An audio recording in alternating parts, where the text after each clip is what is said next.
کیا تمہاری خواہش ہے کہ میں تمہیں وہ صورت بتاؤں کہ جس کے اسٹیٹس کی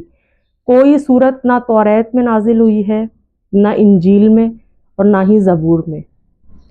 حضرت ابی بن کعب رضی اللہ تعالیٰ عنہ نے عرض کیا کہ یا رسول اللہ، بالکل آپ مجھے وہ صورت سکھائیں، مجھے بہت خواہش ہے کہ میں اس صورت کے بارے میں جانوں۔ تو نبی کریم صلی اللہ علیہ وسلم نے قسم کھا کے فرمایا کہ ایک قسم ہے اس ذات کی جس کے قبضے میں میری جان ہے،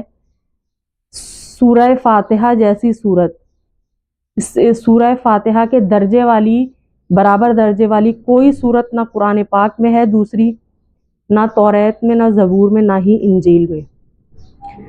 اور یہی وہ سبع مثانی ہے اور قرآن العظیم جس کا سورہ ہجر میں اللہ تعالیٰ نے ذکر فرمایا ہے کہ وَلَقَدْ آتَيْنَاكَ سَبْعًا مِّنَ الْمَثَانِي وَالْقُرْآنِ الْعَظِيمِ۔ یہی وہ خاص خزانہ ہے، یہی وہ خاص انعام ہے جس کا ذکر اللہ تعالیٰ نے خود قرآن پاک میں فرمایا ہے کہ ہم نے آپ کو سبع مثانی عطا کی ہے۔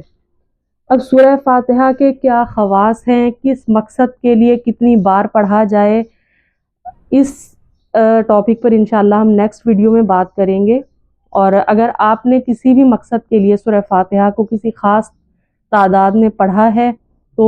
ہمارے ساتھ ضرور شیئر کیجئے گا